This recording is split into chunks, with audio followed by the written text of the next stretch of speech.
My daughter keeps thinking we're saying tomato watch.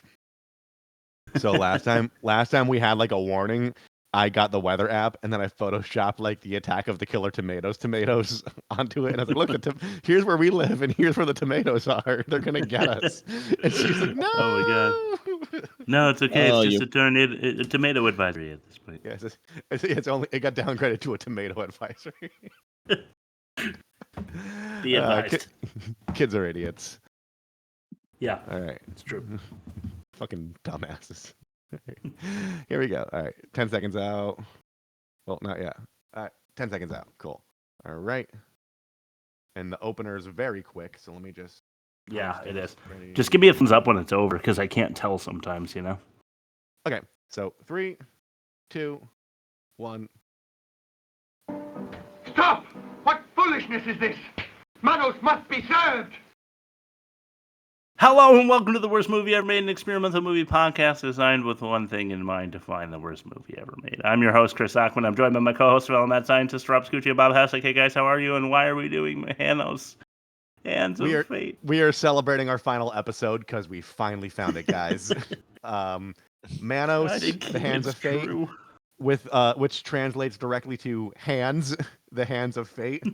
1966. And here's a new rule for the podcast. Whenever a movie is written by, directed by, produced by, and starring the same person, it's a pretty good indication it's gonna suck. Don't bother. Yeah, unless it's Tarantino, who True. But I guess, yeah. I guess other people if he's starring in it, though, he's going to say the N-word and he's going to suck somebody's toes. Yeah. So be prepared for that. All right, Bob, how are we doing today, Bob? And are you ready to describe this wonderful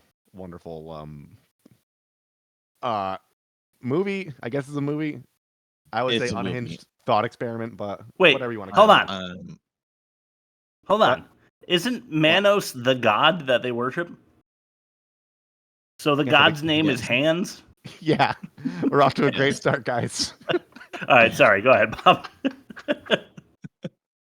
I just realized the god's name is Hands. I'm wide awake and ready to describe the movie. Send the ball. Okay. Nice. Hey, Bob's about to do one of his famous movie explanations. What? Where? Why, what? Come on, man, out with it. We haven't got all day to wait. Just over there. All right. All right. So this movie is definitely, as you said, it already has an MST3K. That's who rediscovered this movie. That's what brought it back into the lexicon. And I'm gonna start off with my alliteration. Okay. Torgo touches torsos and triceps, trying to tease a tryst. I only say "oh no" because that is like word for word one of my most offensive. That's okay. Just kidding, but it's close. That's okay because it's double true. Yeah. Yeah. All right. So the explanation is almost as golden. Here we go. Michael and his wife and daughter and dog and convertible hit the road for a high adventure in the deserts of El Paso, Texas, only to get lost and discover a cult of the Master and his many wives, demon dog, and manservant Torgo, who has his own theme song. Yes. And this movie wasn't real. Nothing is real. Yeah. Fair. That's basically the long and short of it, Bob. Thank you. I agree. We can't be sure of anything, and this makes me less and less sure every day. Yeah. All right, let's throw it to YouTube. Okay. And remember, my friend, Poo-poo and pee-pee on YouTube will affect you in the future. Here's the thing: when things get like the MST3K and the riff tracks treatment, the comments are pretty on point. So, here we go. I've been assigned to watch this movie for my film class because it's often considered the worst movie ever made. LOL. The guy playing Torgo must have had a hard time acting while high on acid the whole time during his shoot. There is no way out of here. It will be dark soon. There is no way out of here. That's one of the quotes. Jesus, this is just the trailer. 1/3 of the entire trailer was just them getting lost and talking about how they shouldn't have gotten better directions. Next comment. Classic between the great acting, storyline, plot, visual effects, even the character names are brilliant. You don't get any better than this gem.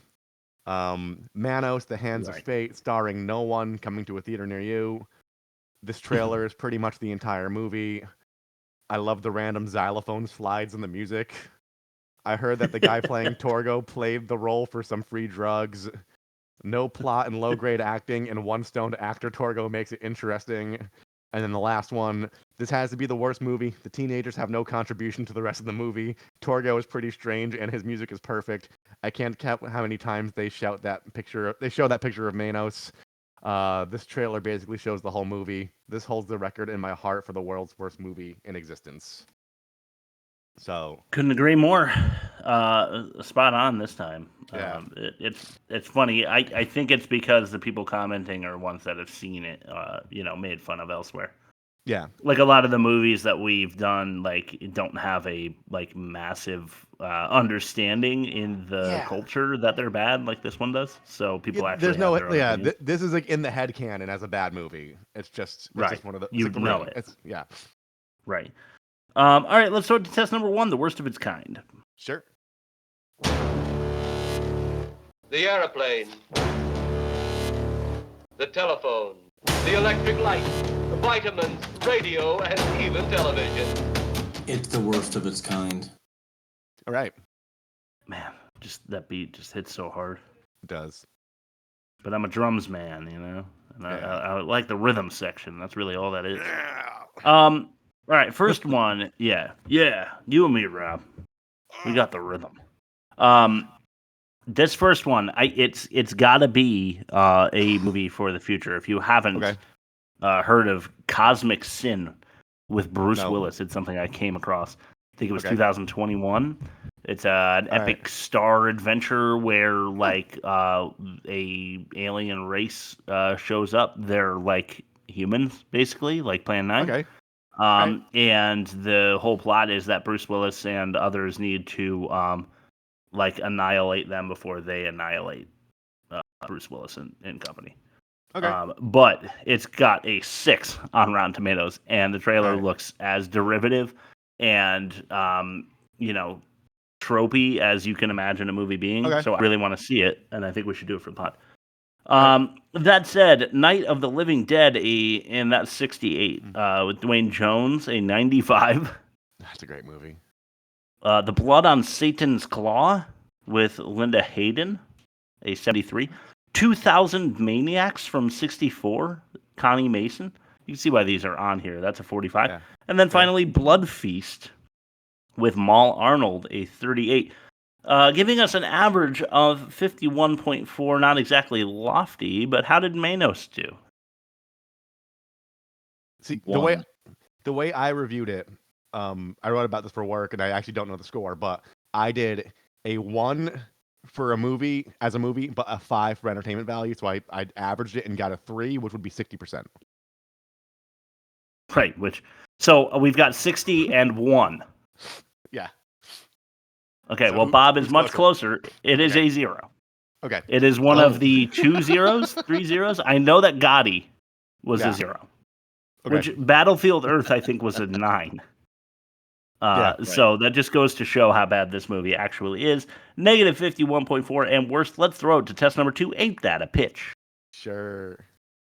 How about that kinky sex? I can't resist your charm, Danny boy. Wow. What a pitch. All right. Who goes first? I'll go first because I think it's been a week or two. I'll go second. And Bob goes third. Okay. All right. Who's on second? Shut the fuck up. I'm just kidding. All right, Abbott. Husband, dog, daughter, and wife have a run-in with Torgo and fear for their life. The master has bitches, or maybe it's a coven of 6 witches. You have failed us, Torgo. For this you must die. Very nice. Accurate. The servant of Manos seeks a new wife to sequester. Dumb father seeks to protect her with Winchester. No characters to relate to. Torgo, you have to hate too. He's a ceremonial, petrified wife molester. Okay, that's pretty good. Okay. All right. There once was the master who was kind of the big cheese, who surrounded himself with a bunch of Jennifers and Whitneys. Torgo was the real attraction, trying to create a distraction from the fact that he's the first person in history with thick knees. Bob 4.5. I'm giving Bob a 5. That's a 4.75 for All Bob. right. The thick knees? Oh my god. Yo, his knees are dummy-thicc. He had like the Two rickets or C's. something. Yeah. 2 C's. Dummy-thicc knees. I had to work hard for rhymes with thick knees. I mean, big cheese works pretty well. Yeah. I laughed when you said big cheese because I was like, "Where is this going?" Yeah. But I didn't see knees coming. So Yeah. you get a 4.75. I deserve to lose this one. Can you believe I All said right. that? Test number 3, the most offensive. The sky to which she had once looked was now only a covering for her. Diarrhea. The most offensive. Hooray. Number 5, obvious and off-putting overdubbing. Yeah. Did Yeah, they? That's gonna rear its ugly head again in worst production. Okay. Well, I'm sorry, I won't go too far into it, but I do wonder if the actors said the lines and the audio was so bad that they decided to go into studio and say them again, and try to match them up, or if they recorded the audio and then tried to match the audio in film, knowing that they were saying the line. Because it seems like the latter, which would be the worst choice you could possibly make for audio in a movie. But they're so far off sometimes. Yeah. Like, the master is literally laughing for a good, 4 or 5 seconds, and his mouth is closed. Yeah. It's pretty unbelievable, and I find it offensive. Number 4, this is telling teetering Torgo to take your travel bags. Yeah. I mean, we don't know what monster Torgo is yet, so when I have to see the struggling meth addict carry your bags, it seems a little mean. Number 3, fuck this family, but fuck this feeble-minded father especially. Yeah. We're gonna stay the night here with this delusional crack addict that's got a staff and wobbly knees. I know within 10 minutes. Thick wobbly knees. I know within 10 minutes of our arrival, he's made sexual passes at my wife and said the master would find her delicious. But, I mean, the next Motel 6 is 10 miles down the road. Yeah. Well, I don't have another mention of this, so I'll just say it now. Are they trying to give you the impression that they have driven into Yes. like a warp or something? Because Torgo says there's no way out. They drove there though, so they could just follow the road back out, unless they drove into some place that's in another. I think you're right, because when the cops are talking to the plane of existence. When the cops are talking to the teenagers, they went down that road. And there's nothing down there, so I think it's like it's like platform 9 3/4 on Harry Potter. Right, you had to believe in it, and then you go through it. Yeah, I think that's supposed to be the fact. Yeah, they could have explained it, but they should have given us a little bit more of a hint. Smart guys like us pick up on that, but not everyone. Anyway, number 2, Wily window watching wizard and peeping Torgo the pajama peeker. These are 2 different grown men with a guest in their house. They go outside, run around to the window, and look in at a woman changing into her pajamas. Yeah. Sure, they plan on capturing her as a wife or whatever for the master, but just super creepy. Yeah. Creepy peaky. Yeah. Creepy peaky. I don't love it. And finally, number 1, Torgo touching dormant temple temptresses. Fuck Torgo, dude. That's what I've learned. Yeah, fuck Torgo. Yeah. He was like getting handsy with the women that are like, stuck to a pole Yeah. until Master wakes up and summons them or whatever. So Yeah. yeah, fuck Torgo. Impressive. That's what I meant, because like you thought, like at least I did, that he was a sympathetic character who was under the Under a spell. under the thumb master's of spell or the something, Master. But it turns out he's just like a rapey douchebag. Piece of shit. Yeah. Yeah. A gimpy piece of shit with bum knees. Yeah. But we'll get into more about Torgo and his horrible behavior later. Right now, we're going to throw it to Rob's ad read. Hey, Rob, this guy wants a peek at your goods. Permit me to see one. Bring in the big one. Rob's ad read. Go ahead, Rob. Bring in the big one. Today's episode of The Worst Movie Ever Made is brought to you by Uncle Scuzz's Fuck Bucket, the raunchy burger joint with an attitude. Start out with a shareable platter of Uncle Scuzz's famous fried pickle flaps, but make sure you save enough room for your fat fucking gullet for any of the following sandwiches that will dominate your hunger. The classic, the rip-roaring ranch burger, the queso I hardly knew her, and the double-decker slut pile. With 480 beers on tap and just as many dipping sauces, Uncle Scuzz's Fuck Bucket also has lighter options, but only if you're a total pussy. Don't fill up on the chips and let Uncle Scuzz's Burgers make you their bitch. Uncle Scuzz's Fuck Bucket, a family restaurant. I think if you were to like LLC that and make yourself a food truck, Yeah. One shaped like a fuck bucket or something clever like that. We have adult milkshakes. They're $18. Yeah, Like yeah. that. I think you do well with Uncle Scuzz's Fuck Bucket. Thank you. So thank you for coming on to the Worst Movie Ever Made podcast, Uncle Scuzz's Fuck Bucket. Let's throw it to test number 4, the worst dialogue. Yeah. When I heard this dialogue, I thought, How can any race be so stupid? Hooray. I mean, it's a fair question. Number 5. This is rawed up. Say, where is she? Oh my God, Michael! Now, don't get wrought up. She's probably playing hide and seek. Okay, Debbie, we see you. Come out, wherever you are. Maybe she slipped into one of the rooms. Debbie? Debbie! Debbie? Debbie! Torgo, have you seen Debbie? No. She's gone. Help us find her.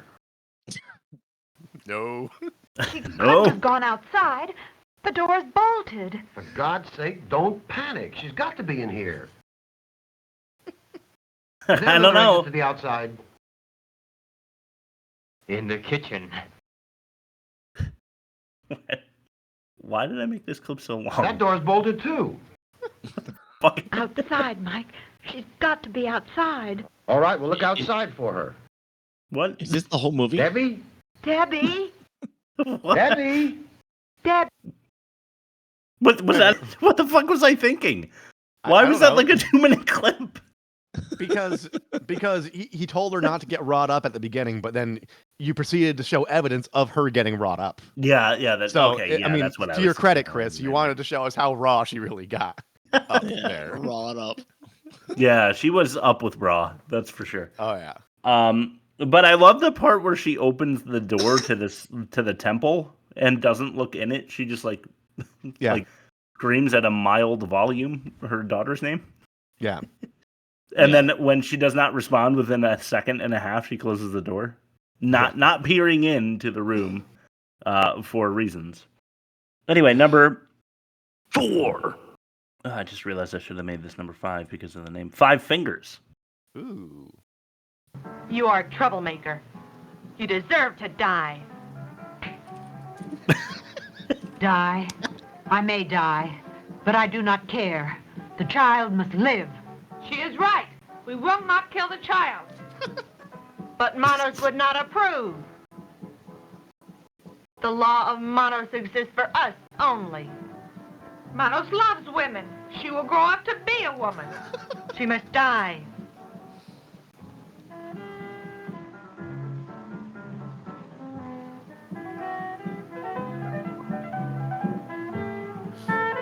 When the master hears of this, he will be furious. Yeah, there's a little taste for you. You're all mad. Mad, the whole lot of you. The man, yes. The child, no. Okay, now you're good. Why are these clips so fucking long, Chris? What are you thinking? It's because I think when you're watching, you don't realize how much like parlor jazz is playing in the background between lines of dialogue. Man, well, at least we're filling them with quips this time. But yeah, that's the second slap I think that we've seen or heard so far. Here, let me replicate it real quick. Ready? Yeah. It's like just a tap. I love the fighting in this movie. It's amazing. Yeah. All right, number 3 starts to get real good now. Jump on ya.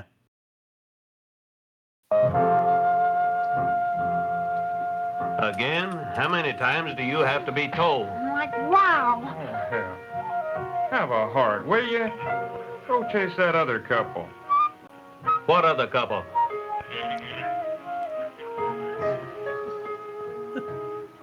Those idiots that went deeper in the desert. Find them and chew on them a while. We know that this road goes nowhere, so now get. No smart stuff. We ain't trying to jump on you. Just get.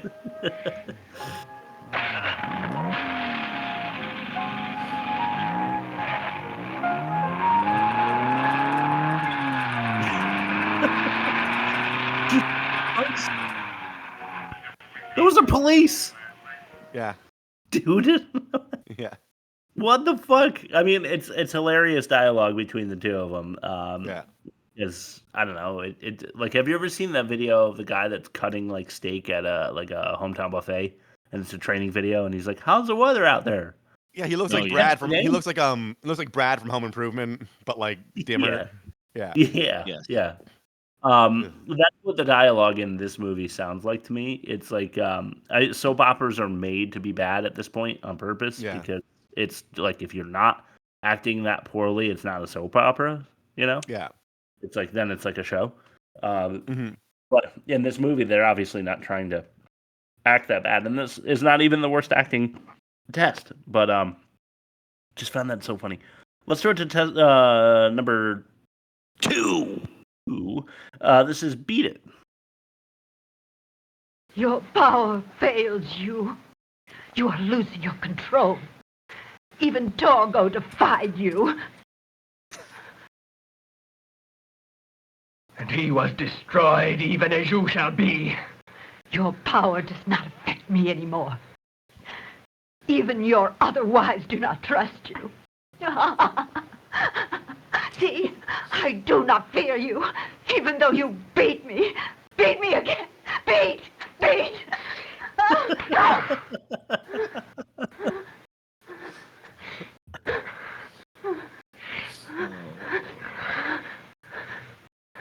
I do not fear you.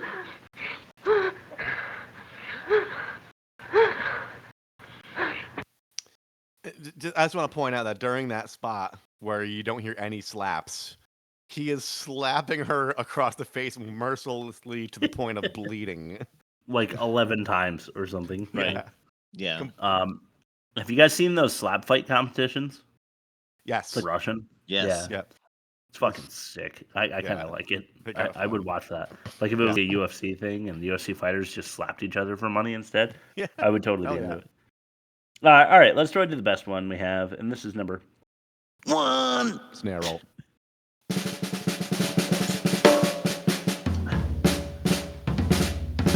You know what? Fuck it. Okay, for the purpose of parody, I named this one Not Now, You Dumb Bitch. No, Maggie, we can make it. We'll rest here for a minute. We can make it. Let's go back. They'll never think of looking for us at the house. You know, you might have a point there. Please, Mike, please, I can't go any farther. Listen, we can lock ourselves in the kitchen. I have my gun. Snake. There's a snake. Just to prove he has a gun, I guess. 2 less bullets, though. He's a 6-shooter. He's fucked. Yeah. We'll have to go back. Okay. It might be the safest place, especially since they're out here looking for us. Scared, I'm scared. Where's my puppy? Please, Debbie, not now.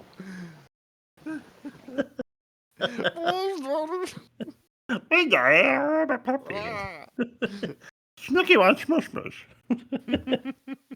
All right, well, there you have it. I probably could have done a better job with the dialogue because I feel like there was worse. But those were the funniest to me. So let's throw it to test number 5, the worst production. Sure. How are you gonna make this movie? Shooting first and asking questions later. Right. That's true. That's pretty true for this movie. So a lot of questions will be answered with the worst production, leaving still lots of room for things that are going to come in the future. So my tagline is no budget, low budget. So the budget was actually $19,000. Okay. But really, that's no budget. So yeah, you might this as well movie, not. okay, just go along for the ride. Here we go. This movie was born of a bet between the director who played Michael, the guy in the movie, and a now famous Hollywood writer. This guy wrote like famous movies. Between those two, they had a bet that they couldn't make a horror movie that was easy to make and could be made by Michael, the director. First of all, he won the bet because he made the movie. But at what cost? At what cost to the viewing audience, right? Yeah. So the entire film was shot with a handheld camera that could only record 32 seconds of film at a time. So that explains the choppy edits, okay? All right. It was also shot completely without sound. So that means all the lines of dialogue were dubbed later. And they were dubbed later by 3 men. The director, one of the stars, I want to say the director and 2 of the stars. And then the guy that played Torgo was part of the trip they made to the recording studio for dubbing, but it was unclear if he actually did his own voice or not. Okay. And a professional voiceover actress. So the guy that played the master, his daughter played Michael's wife, the younger woman. Yeah. So he wanted to fuck his daughter in a sense. Yes. Yeah. And apparently when she first heard her dubbed voice, she cried. Because it wasn't her. It was a professional voiceover actress who played her and the daughter. Huh. And she did not do any of her own actual voice work. That was incredibly interesting. I really love this segment, especially when we dig in like that deep. Okay, well, thank you for that. I'm just gonna save that for my later tests. Okay. Fucking love it. Wonderful. All right, for now, we'll throw it to test number 6, the worst acting. The saucers are up there, and the cemetery's out there. But I'll be locked up in there. It's the worst acting.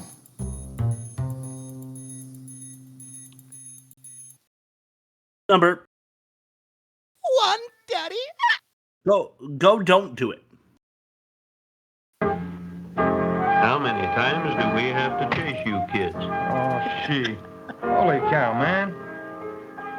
You'd think we're doing something wrong. Well, whatever it is you're not doing, don't do it somewhere else.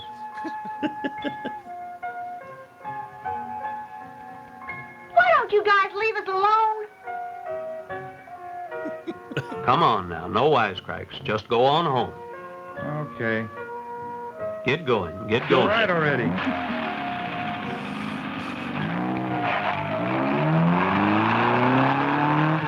Those are police. Yeah. Again, this dude like rips it fucking 80 miles an hour out of there in the sand after getting caught drinking and fucking in his car on the side of the road. Yeah. And the cops are like, well, there go those goofy kids again. We're gonna have to pull them over later this afternoon because they don't work You're not jobs. allowed. They just pull over and make out and drink. You're not allowed to have an open container in your car, sir. So please chug that before kicking it into fifth gear. Yeah, exactly. Fuck ridiculous. I love how he says, holy cow, man, because that was a time where holy cow was actually something that you say that makes you sound like cool. You know, now it makes you sound like a total nerd to say holy cow. Even when we were kids, like if I was in elementary school and another kid like reacted with a holy cow, I'd be like, well, he's a fucking zoog, you know. But I just realized that means that was a voice actress, the very same voice actress that did every woman's voice in this movie. Correct. Okay, cool. Number 2. This is poor Pepe, the puppy. Get back in the house, damn it. My God, Mike, what happened? He's dead. Pepe's been killed. Get back in the house, honey.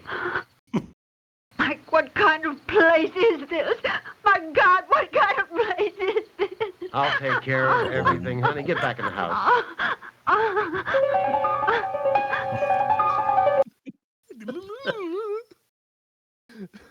A professional voiceover actress, huh? Yeah. So many questions have been answered. Yeah. Did she cost like $10,000 of the $19,000 budget? Like, or did they like? Because I mean, she doesn't sound very good. You know, she doesn't look sound what like she's working much of with, an actress to me. You know, yeah. Look what she's working with, though. I mean, that's fair, but like she's got to at least try to match the energy of what's playing out on screen, and I think I feel like pretty effective there. I feel like she can't go minimalist because then they're like she knows in her head if I just make the sounds that she would be making, then I'm not doing enough to earn the paycheck for being in the booth. Yeah. You know what I mean? So she's doing this extra like I mean, this is pre-digital, so you imagine most of the budget went toward equipment rental and film. I'm sure. And the cars and stuff, unless it was like the director's couple Their cars. personal vehicles, They had to have police officers for some reason. So they had to fake the costumes and put like a light on the cop car and make it look like a police vehicle or something. So yeah. True. I imagine that takes money, you know. All right, number 3. This is kill. Manos has decreed it. Kill! Kill! Kill!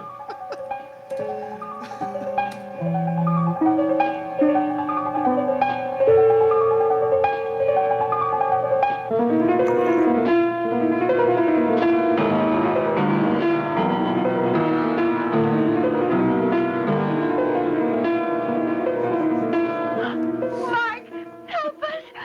Oh, my God. Can't you just imagine like some like emaciated slave like hammering away at a player piano, like just out of frame? Like, can I please have my lunch break? And they're just like, no, we need you to play that trill 150 more times. Well, we ran out of budget, so I had to use my personal slave to do the piano work. I want to elaborate on this, but for fear of ruining the catch-all, I will just say, why don't you hit this up on YouTube, our YouTube video for this episode, and you can see for yourself what happened there. Rob, where could they find that? www.theworstmovieevermade.com, and you click the little YouTube button, and that will take you to, you guessed it, YouTube. Hey, and if you are on YouTube, here's my plug that like everyone does, which is like shameless and makes me feel bad about myself. Click the subscribe button, ask us for notifications so that when the video comes out, you can see it before anyone else. You can be the first person to comment on that video. And you know, you don't have to press it. You can gently caress it. You can punch it. You can just rub your lips on it. Either pair. I don't care. But subscribe and hit the notifications. That was a little freestyle for you. Let's go to number Thor, yarg! This is Sure is good to get away. Damn the rain. Vacations are fun, but this one should be great. Yeah, the gang's coming up for the weekend. What a blast.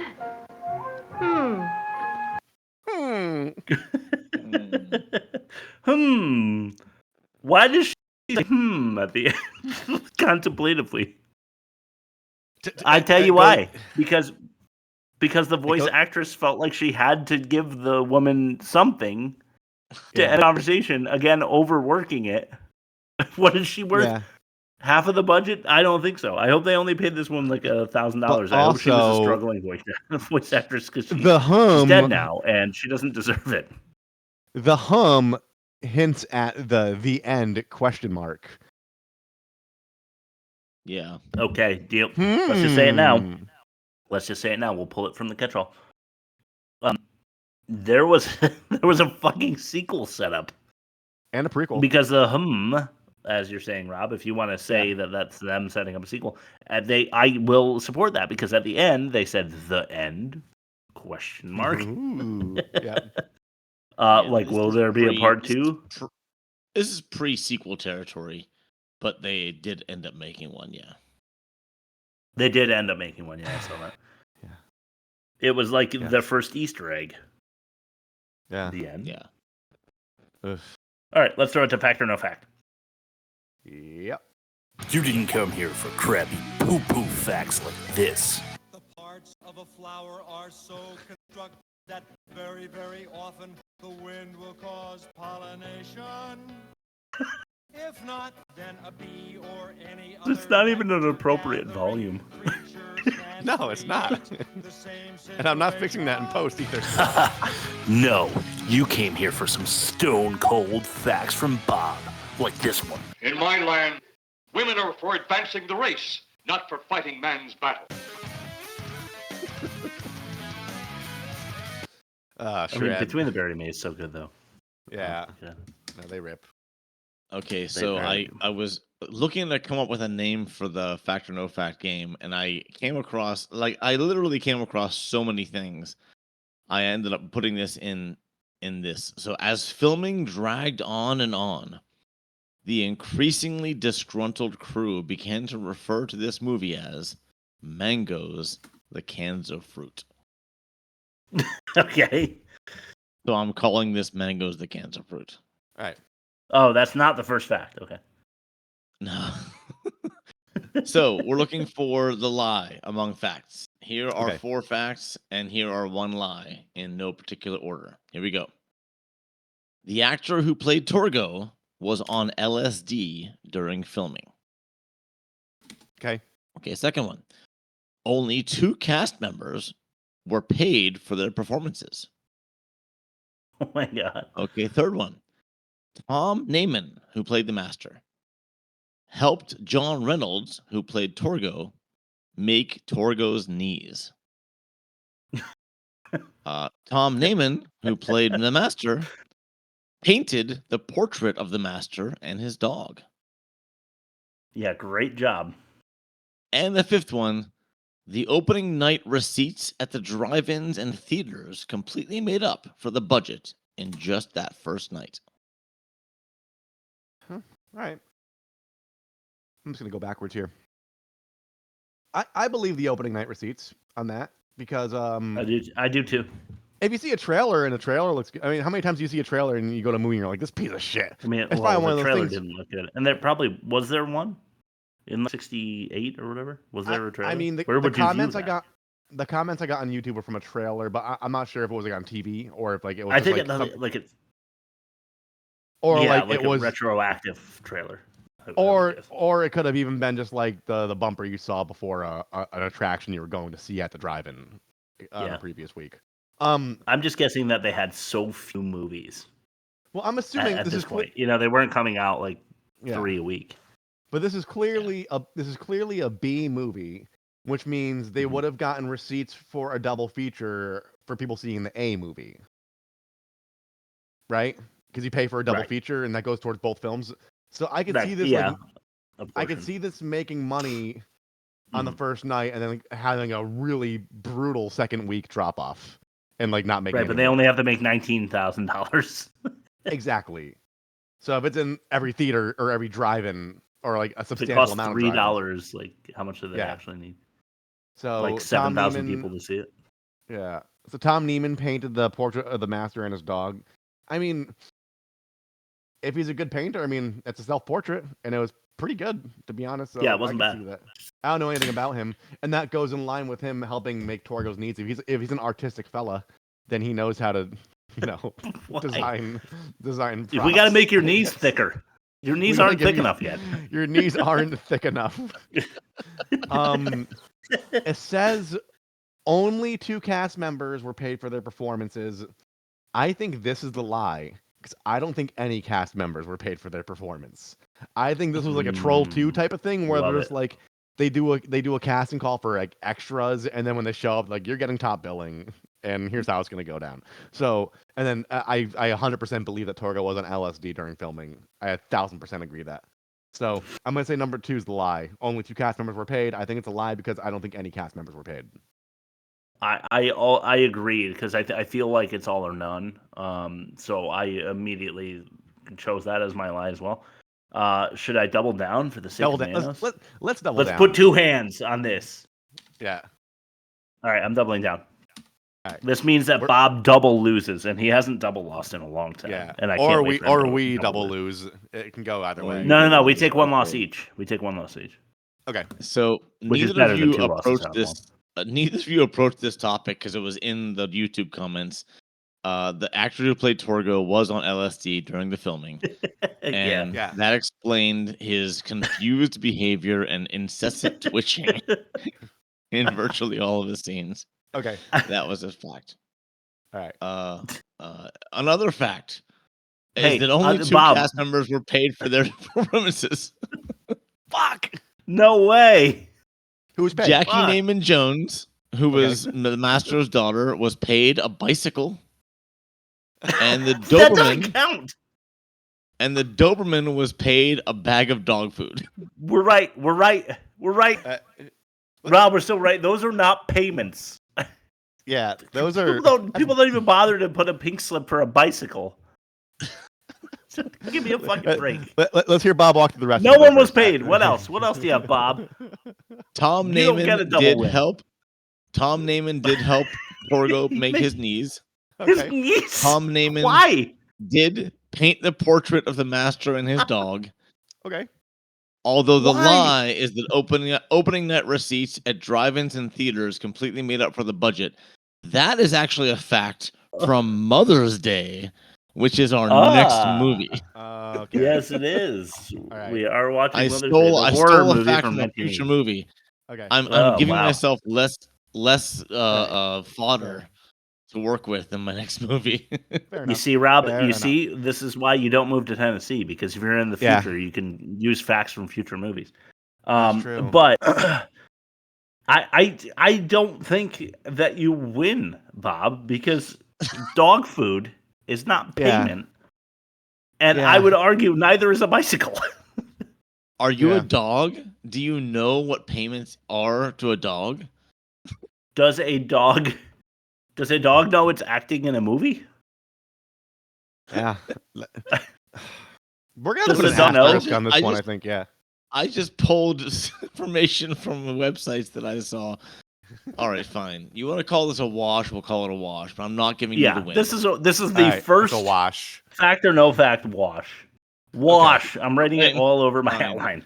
Wash, which means that everybody wins, which means I win. All right, let's go to the catch-all. Fuck you. This gives me a plan. All right. All right. I'll go first. Yeah.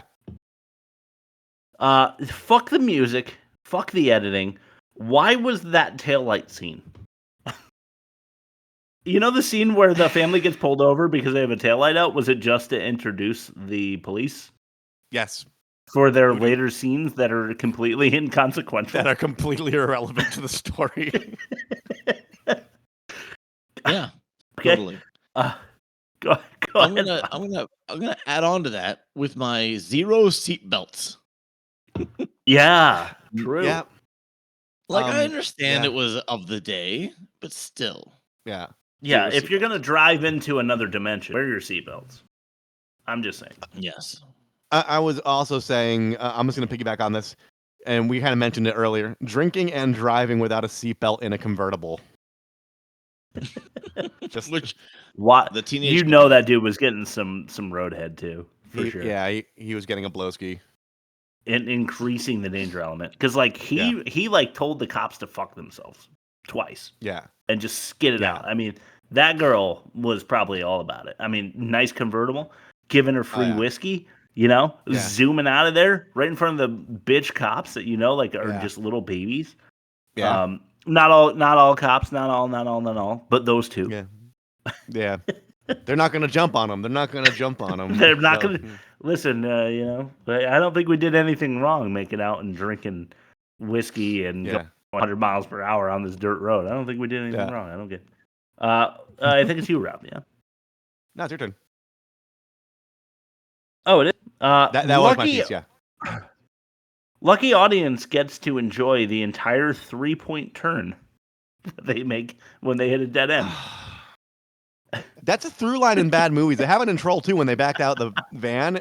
It's like they show the whole process of backing down the driveway, turning around, and going. It's like, no, you show them, flip it in reverse, have them go a couple, then hard cut to the next scene. That's how you should be doing it.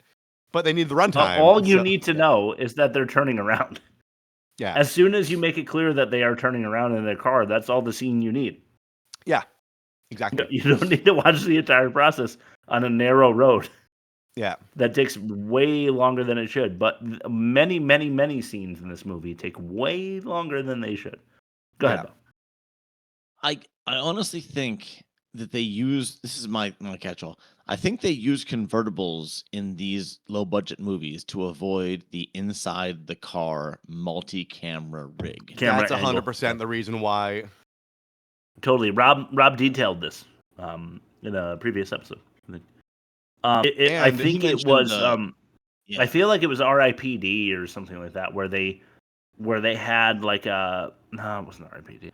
But they had somebody like driving on the wrong side of the car because the angle of the camera was easier and better. I don't remember which movie. They climbed into the passenger seat.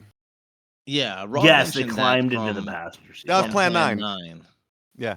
But that was, I was think it? he mentioned Yeah, that as a so reason recent. from a different movie that they may Yeah, have because done. in Psycho, Norman Bates, he climbs into the passenger side because they had a tracking camera on the driver's side of the car. So like they just never Right. address it, but he always gets in through the passenger side. So That's right. So they didn't have the Okay, camera out of the way. so it is and isn't related. Yeah. to what They we're- probably Yeah. saw it in another movie. And they probably saw it in another better movie. And then there was like, let's do that, not knowing the reason behind it. Yeah, but 100% they don't want to have to show the inside of the car. That would you need a camera small enough. It's a low budget technique in my opinion. Yeah. I think it's like Yeah. going to be spanning across other low budget movies. Yeah. And For sure. I'm glad you mentioned that, Bob, because my next point is the wife clearly says it's getting drafty. Let's close the top of this convertible. And then they drive Yes, off and she then they does. never close it. That's my next point. Well, the daughter complains, and he's like, "Oh, I guess we have to." Like, it was such an Yeah, awful right in the fault. beginning, right? Yeah. Yep. He is the worst father I Yeah. have ever seen. And I've seen some movie fathers that kill their kids. Yeah. I've seen The Frailty. Yeah. I think you're up, Chris. Oh, okay. I don't know why I'm caught off guard again. Why do we all need to get out of the car to ask this guy for directions? Especially with a convertible. It's a very good point. They literally all get out of the car to walk up to Torgo to ask him for directions. And they're in a convertible and 12 feet away from him. Yeah. Yeah. Just an observation. Go ahead, Bob. Yeah. I'm going to do something I've never done before. I'm going to go earlier in the movie than Chris is. The Wow. The Holy endless landscapes at the beginning when they Yeah. just drove and drove and drove and drove. Yeah. That was supposed to be the opening credits, and they just didn't put the opening credits over that scene. Huh. They didn't want to ruin the shot. I had no idea what kind of movie I was getting into, but I thought Manos: The Hands of Fate could not possibly start that way. So I was like, Bob definitely put the wrong movie on the drive. There's no way that this is the movie that we're watching. It, man. You know? That was it. And then eventually they showed the title, and I was like, holy shit, this is the movie I'm supposed to be watching. I still don't believe it, but I guess I believe it. Yeah. All right, I'm gonna address the elephant in the room here. The South Park slaps. You know when the kids get into it and they fight, and you just hear like good. They're supposed to be coming to blows, but all you hear is just like. Yeah, but also the one more like it's a good comedy. It is actual comedy. It is a real like punchline that people use in actual movies because the timing of the slaps in this movie are hilarious. It's like, all right, enough. Manos will no longer allow it, and then you hear like what?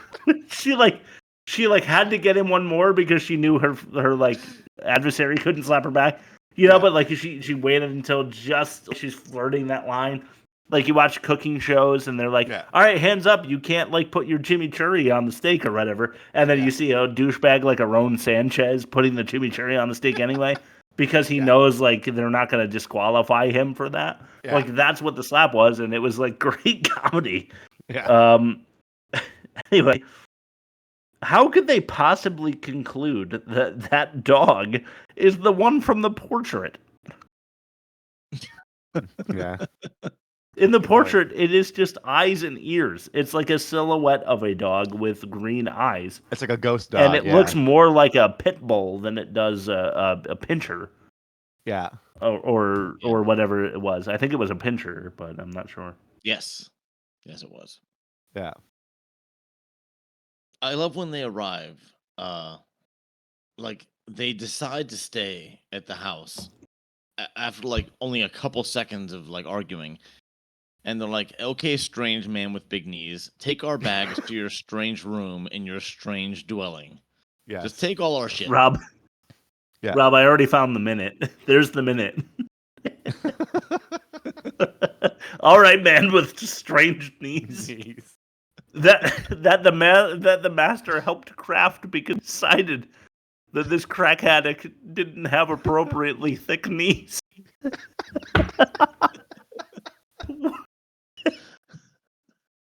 Well, how are we going to explain that he's wobbling? We can't see he's on LSD. That Torgo's doing LSD. Let's make him look like he has lower leg issues. So we'll pat his knee. You know why they made his knees big like that? Why? There's actually a reason. Because please tell me. Because they wanted to make him a hunchback named Igor, and they thought that'd been overdone. so they decided to make his knees really big. They didn't make him a hunchback. They made him a thick knee.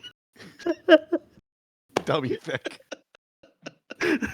That's a fact, man. I'm not holding back any facts from this. There's Holy too many. shit! That is hilarious. Oh my god! You know those people that weirdly like they have thick knees. Yeah. That's not a thing. They hire they hire a consultant who's like assessing the wardrobe. He's like, He's like, He's got like the white glove. He's checking the set for dust. That guy's knees. I need more of that. No one's gonna believe the terror of Manos: The Hands of Fate unless this guy's knees are 50% thicker. I was thinking like he looks like an inmate trying to escape a prison, or like trying to smuggle his inmate friend in like 2 kilos of cocaine in both legs. Or something, like and the COs are like, clearly you have drugs strapped to your knees, sir. Yeah. We're gonna take you to the side room and remove those kilos of cocaine that you're trying to smuggle into our prison. Unbelievable. Whose turn is it? Anyway. That was Bob, so that's me. Just profound lack of urgency on all fronts. Like the daughter's missing, like you said, Chris, like it reminded me of like when my son is going ballistic. He's like turning 3 in May, and my daughter, who's Yeah. 5.5, I instruct her to like, hey, can you go calm down your brother? And she like walks over to him for like 2 seconds. She goes, hey, can you calm down? And he's just still screaming and hyperventilating. And she goes, Yeah. I tried everything. I don't know what else to do. I'm like, are you fucking serious? Like, you think that was an attempt? And it was just that, Yeah. but in the movie. It's like the dog, they open the door like for 2 seconds. And the dog dies. The dad's like, oh, well, he's dead. We'll just bury him. Bury the dog. Well, I only had one thing for what we're watching, but now I have two, thanks to you. I'm going to piggyback Right. on yours. If you want your kids to have a like temper de-escalation method, have them watch Daniel Tiger. Do you know what that is? Daniel Tiger? No. Yeah. Okay, so it's like canon. It's a Mr. Rogers based. Yeah, it's Mr. Rogers. It's a Mr. Rogers canon universe cartoon where like Okay. Daniel Tiger is the son of the tiger that was the puppet on Mr. Rogers or whatever. Oh, and they try okay. to continue his legacy with like lessons that anyway, Yeah. what's effective I find with both of my sons is when they get really upset because they have a song on Daniel Tiger. One of the one of my kids is screaming. And the song like pops into their head, and they're like, "When you feel so mad and you wanna roar, take a deep breath and count to 4." And then they'll count to 4, and then my 2-year-old is like, "I'm calm now." Just saying, like, it's fucking dope that they watch the show and pick that up, and like, I gotta try that out. I can start singing. Yeah, I can start singing the song, and they'll want to sing along because they like vent their rage better that way, you know. Anyway, my turn, right? Yeah, I guess. Here's the kitchen, the bedroom, the sacrifice temple, which Torgo didn't let them see. But again, when looking for the daughter, the mother opens the door to the temple and then says her name through the tiny crack in the door that she made, and conveniently doesn't look inside, which I mentioned already. Yeah. But had she just opened the door, she would have like traveled into another dimension to where like, or just outside, I guess, to the temple where master and wives are sleeping. So I thought that was very funny. Go ahead, Bob. Speaking of the master, Tom Naiman, who played the master, his daughter was Jackie Naiman Jones, and she played Debbie. We already talked about that. Mm. Yeah. But his wife, Jacqueline Naiman, made the masters and wives' costumes, and their dog played the demon dog. Huh. It was a family thing. Huh. Fascinating. Well, I do have a comment on that, but I'm gonna wait until it comes up in my catch-all. I'm just gonna say one thing very important. You need to save the girl because he wants women, and girls grow up to be women. So that was one of the lines in the movie. I had to rewind it like 10 times. That's a girl, and girls grow up to be women. It's like, no fucking shit. Why are you actually saying this right now? That was pretty close. Wait a minute. I'm deducing that a girl becomes a woman. Why was the father running aimlessly in the dark outside? Yeah, I don't know. Okay, go no ahead, Bob. answer. I thought the wives fighting, verbally and otherwise, was hilarious. Yeah. Especially was the so experimental funny. jazz backdrop. Like the Django Reinhardt fusion. It's true. But it It made was sense. hilarious. After I read the research, I realized they had no sound, so they had to throw in something to fill the sound, and that made sense. Okay. All right. That's why the slap sounded so bad, though, is because they had to Yeah. make the slap sound after filming. Yes. All sounds, yes. Go The ahead. whole hand thing.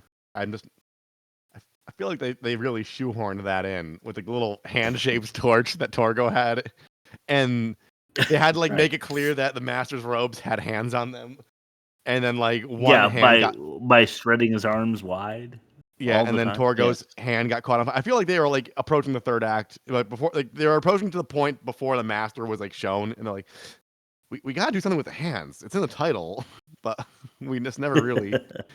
Fuck. We really painted ourselves. We don't into a want them to corner be here. idle hands. Quick, get the hand torch. Like, unreal. It was really dumb. Okay. O Manos, who dwelleth in the black chasms of night, was his summoning of the god that never appears. Yeah. Yeah. Okay, go ahead. I thought the wife, one of the master's wives, was like molesting the sleeping husband, Michael, while he was tied up on the tree. Yeah.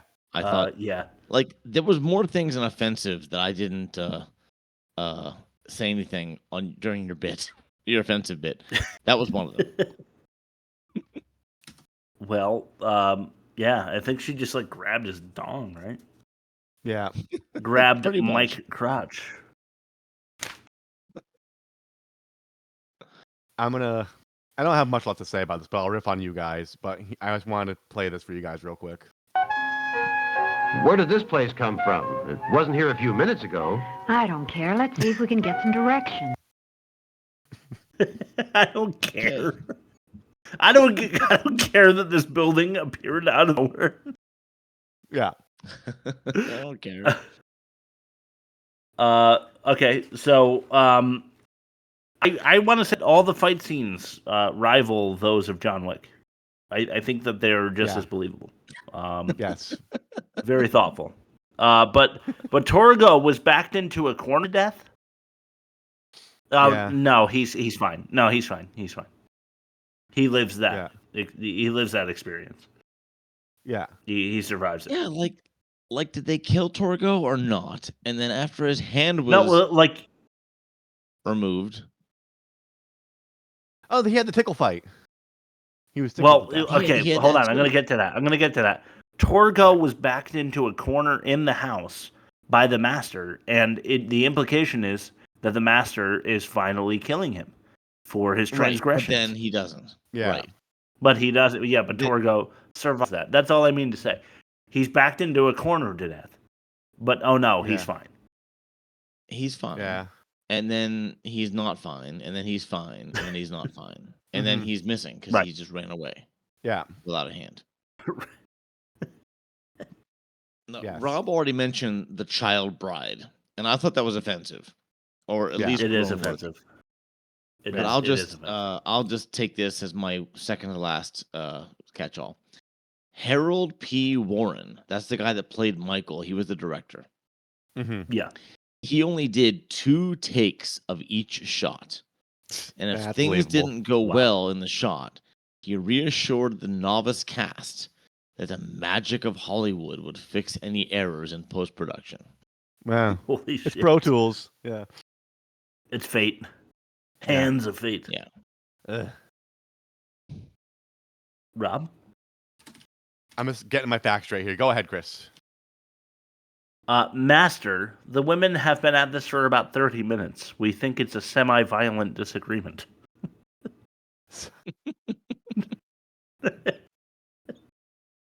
All right, I found what I was looking for. There's a prequel too. It was Manos: The Rise of Torgo. Yeah. And then the sequel, Manos Returns. But they both came out in 2018. Yeah, they both came out way later, way after the MST3K. MST3K was in the 90s. I just can't believe you do that. Or Like, 96. because even if I was that kind of film buff where I like found pleasure in making fun of Manos, like to that degree, where I wasn't just making a podcast about it, but I want to watch it like once a year. I don't know that I'd go see the sequel. I think like half of them probably did, but how many of them are there? Like this movie the sequel probably didn't do well, nor the prequel, I imagine. Let's see. I'm looking up The Rise of Torgo right now on Rotten Tomatoes. Let's take a look. Can't be good. This is probably unrated. It probably is unrated. It's loading right now. Yeah, no critical, no audience. Yeah, no one watched Told you. Yeah. Yeah. It was 'cause nobody mainly did. for the people who were in it who wanted to find some redemption and didn't get it. Yeah. Okay. Probably. There we go. My last catch-all is kind of dark. John Reynolds, he played Torgo. Yeah. He actually committed suicide by shooting himself in the head with a shotgun a month Holy shit. before the film premiered. Probably And he for the was only better. 20. He was Wow. only 25 years old. Wow. Wow. And First of all, obviously he this looked like was he a- was 45. Yeah.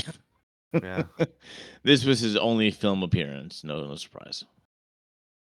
So he capped himself. He did. Huh. Were they larger than average caps?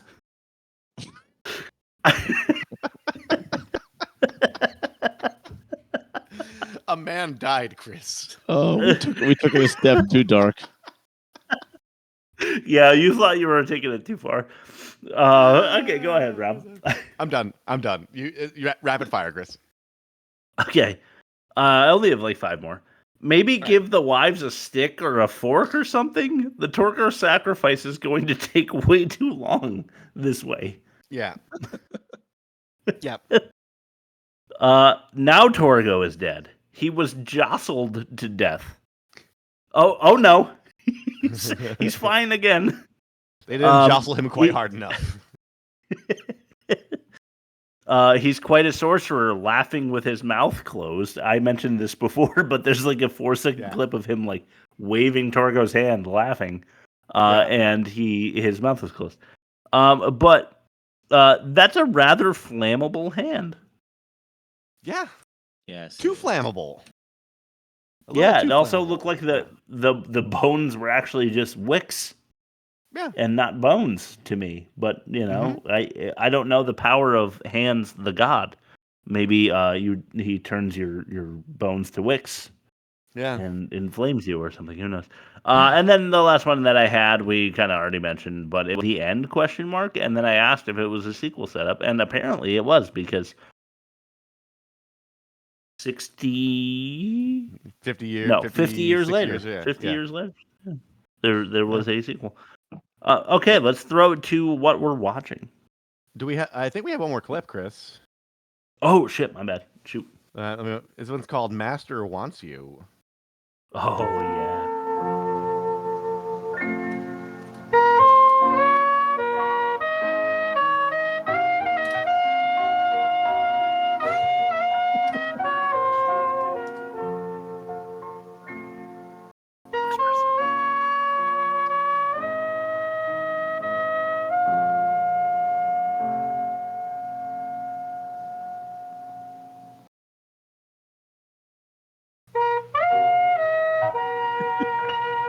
Why? Don't you ever try that again, you beast! The master wants you, but he can't have you. I want you. Stop that talk this instant, you hear? He wants you, but he can't have you.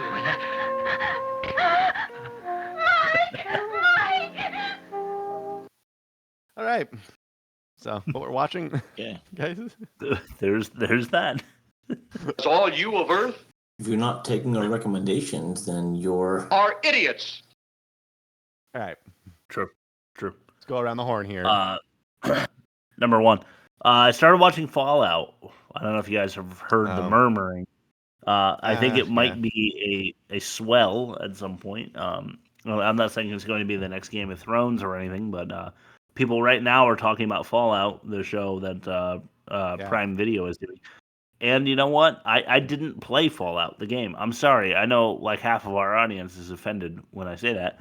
But I didn't play it. Sorry. But the show is pretty fucking good so far. It's the kind of show where they're writing the tropes, but then when they lead you to the conclusion of the trope, they twist it on you. Okay. I can get behind that. So winking because they know what you're expecting, and then they make it not that. Yeah. Which I appreciate, because that it takes it to a level where, you know, like it may be just above surface, but most shows now are just surface level bullshit. Fallout, surface level bullshit, but then twisted so that they're like, we know what you were expecting us to do, we didn't do that, and they do that like 7 or 8 times an episode, and I'm thoroughly entertained. Plus, the universe that they built like 220 years after the nuclear fallout of a worldwide atomic battle happened. It's good. The scenes are good. The sets are nice. The costumes are great. The acting is good. I'm into it. The Fallout. Cool. The show on Prime Video. They're doing a good job.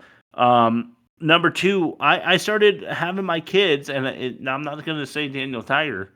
I had them start watching Bluey. I forced them to because Bluey's I heard good. that it. Yeah, and it is. It's good. Like they have like a moral, and it makes me want to be their dad because the weird like Fox like Australian father is just like so fun, and he's doing shit that I could do. So like feasibly, I could be like more like this Australian Fox father, and I'm trying to live to that standard, and I appreciate you, Bluey. I see you, and this is why It's people wholesome. like Disney because it's like it's wholesome and it's clever, and the kids kind of like it now, and I appreciate you. I see you, Bluey. You're doing a good job. Go ahead, Bob.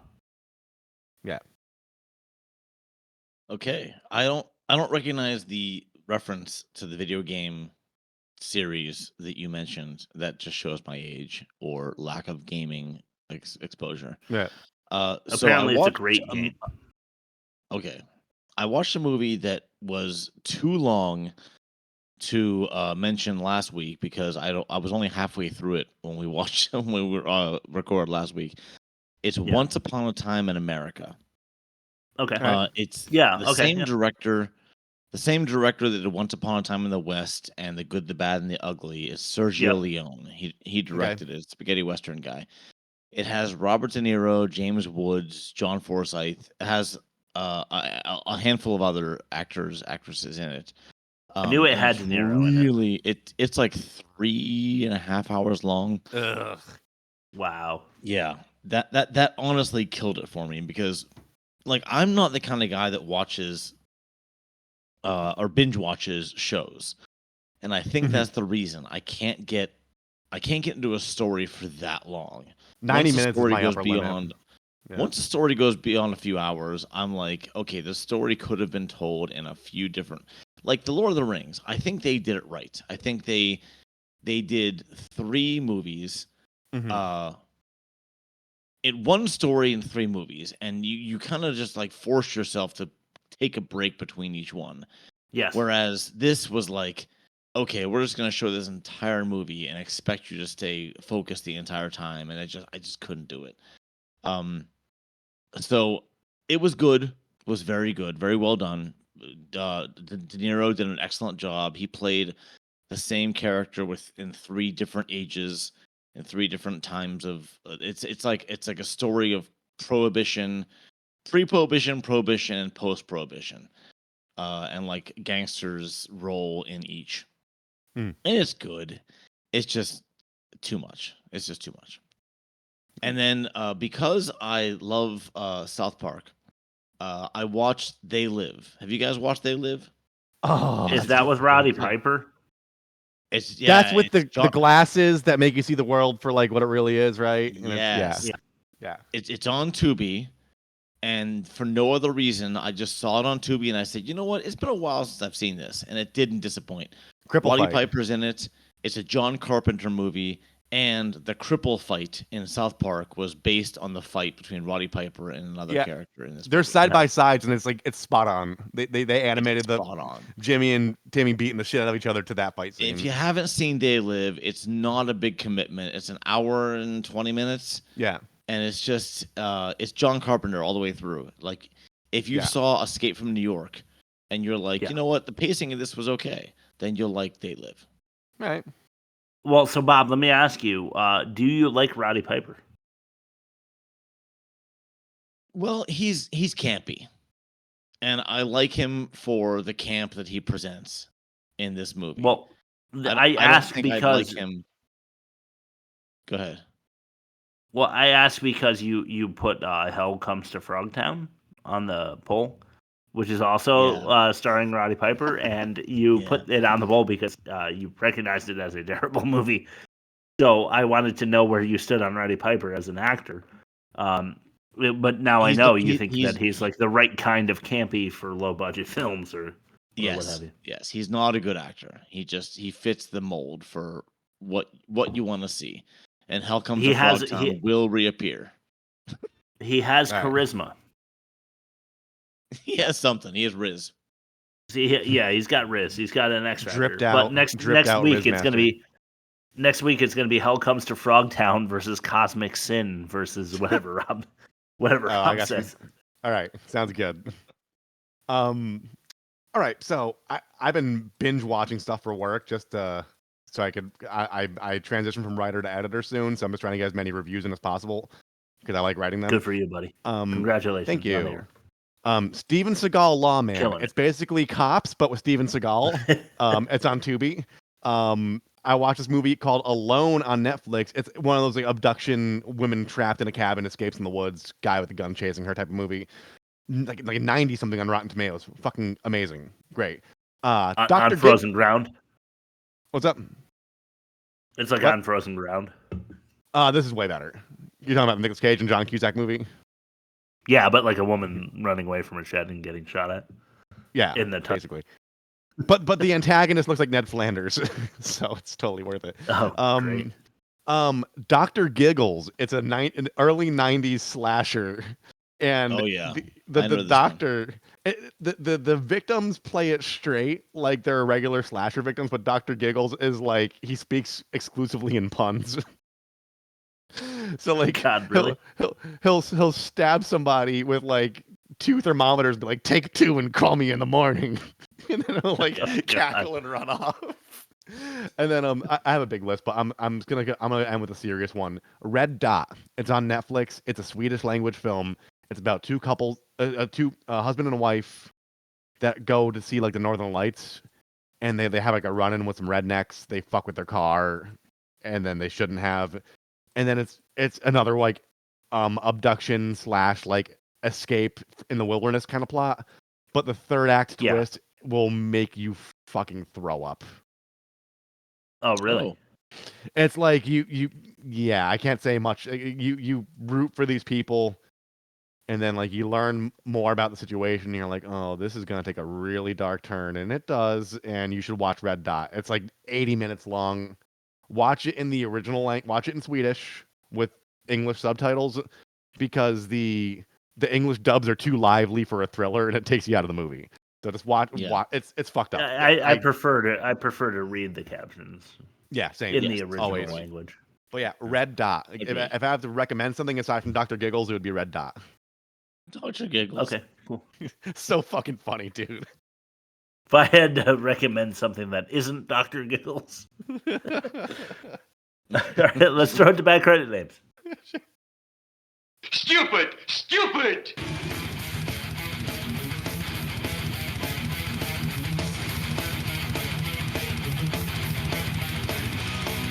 Bad credit names.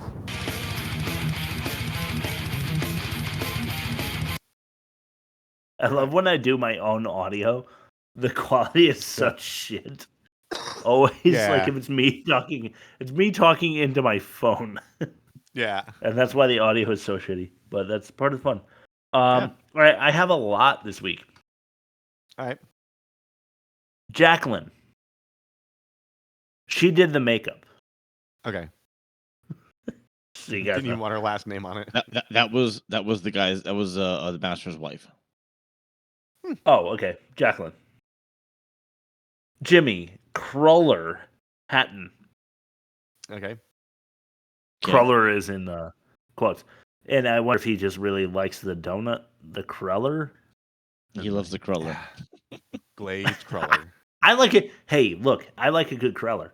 I get shit for that all the time, but like you dip a Cruller in your black coffee. Oh. Yeah. Nothing better. Yeah.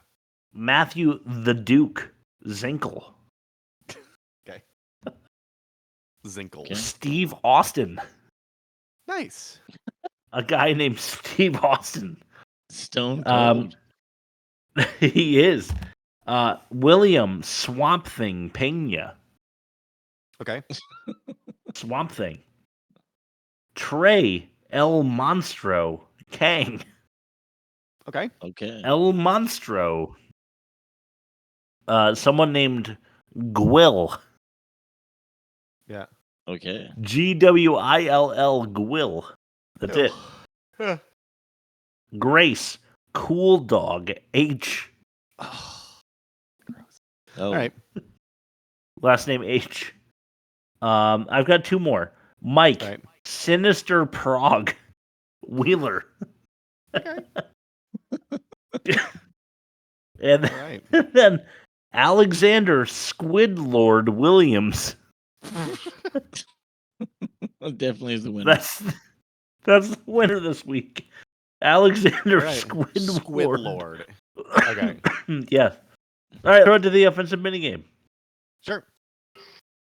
Say, Lieutenant, to get that funny odor, how could I miss it? That's the smell of the offensive minigame. All right. I do smell it. Multiple movies, all blood sport, or obvious overdubbing. Overdubbing. Overdubbing. Of course, we're talking about The Quest. That's the Yeah. current season champion. Reorienting. I'll leave that. Okay. Or pajama peekers. Pajama peekers.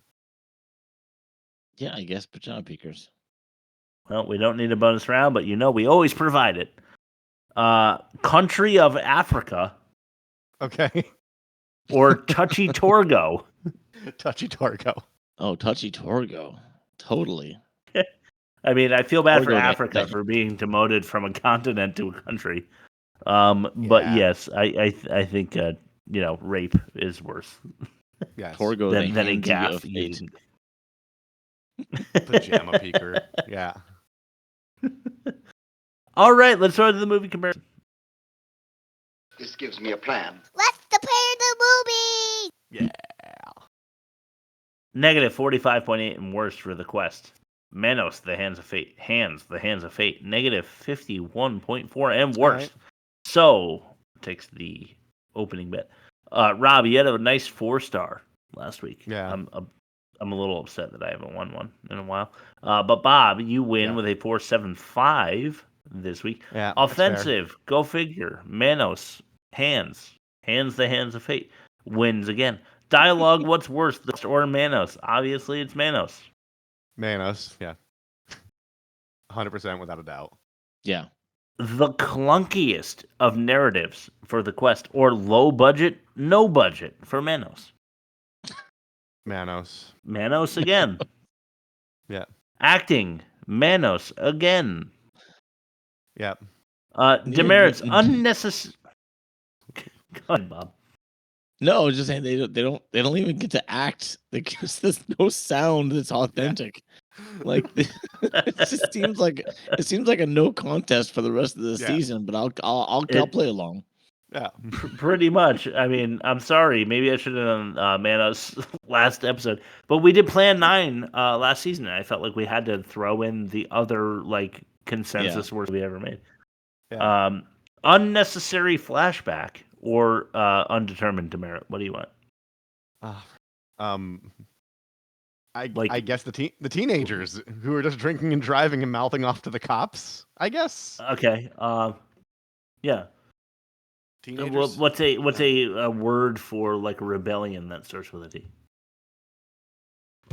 With a D. What's that? Defiance. You said D. A T. Oh, a T. Tipsy teenagers. Yeah. I don't know. Yeah. Police tormenting teenagers. What's a word for police that starts with T? I don't know. Tax funded tyrants. Terrorists. Tax funded. Tyrants. Terrorists. Torturing. Tax funded torturing teenagers. Yeah, sure. Okay. That is the hardest we've ever worked for alliteration on demerits. Obviously the worst movie ever made, and the worst movie of the season. And we'll see if we even bother to come back next week. Is The Hands of Fate, Manos. So hands, the Hands of Fate. Yeah. Next week we're doing Mother's Day. An 80s. So I thought that we were trying to do a Jennifer Aniston movie. So I accidentally posted. And you know what? Like, not for nothing. I don't post them on the feed unless I make sure that I have the right movie. And my way of checking to make sure that I have the right movie is by looking up the Rotten Tomatoes score, because I'm not the one that has to guess it. And Mother's Day with Jennifer Aniston and whoever had a 6. Yeah. So I was like, that must be what he's talking about, because it's got a 6. So I posted a story with the poll, but it's not that. So we're doing Mother's Day, 1980, I believe was. This has got to be. It's got to be worse. Like as bad as 6% is, this is worse. This is so bad. This is close to Manos. I know my bad movies, and this is bad. Okay. You do know your bad movies, and that's why we gleefully accepted you into our wonderful warm womb that is the worst movie ever made. We love you, Bob. We love you, listeners. So warm that I just fall asleep and drop the hat. Warm. Hey, you know what I did? Milk. I got myself a breathing machine that just like forces oxygen down my throat until my tongue feels like a piece of cotton when I wake up in the morning. But it does help. Let's talk about what we're doing next week. It is Mother's Day. The worst movie of the season so far that will beat Mother's Day is Manos, The Hands of Fate. Rob, why don't you plug us and throw it to Bob, and he can give us his last word. Love you, listener. Thank you for listening. Yeah. You can find us at www.theworstmovieevermade.com. You could stream us. You could watch us. You could vote for us. You could watch trailers that we make. You can email us. You can find us on TikTok and Instagram. You can do all sorts of really cool stuff if you just go to www.theworstmovieevermade.com. Click the subscribe buttons. Leave us reviews. Listen to our archives. This is like episode 148 now, I think. We're up there. We have something for everybody at this point. So, we do. Check just start those archives. Start at episode 1 and start working through it. I had a student, a 7th grade student, tell me yesterday that our trailers, the star me, are cringy. And I told him, then we're doing the right don't thing. watch them. I said, just don't watch them then. All right. Yeah. Please. All right. Please. All right, Bob. What's your last word? I don't know. I thought about the Jackie Chan one you did, and I was like, man, that was great. But you know, I'm old, I guess. So. Yeah. Go ahead, Bob. Oh, last word. Thick knees. Thick knees. Ugh. See you guys next week.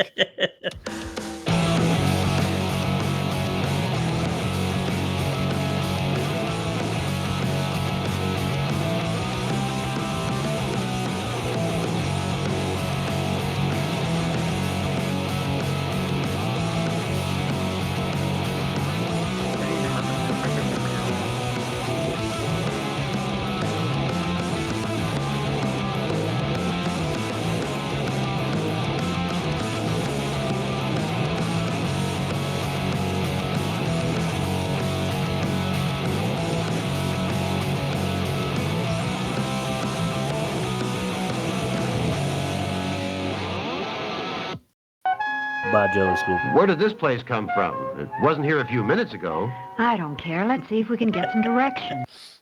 Bye, Jelly School. Bye, Jelly School.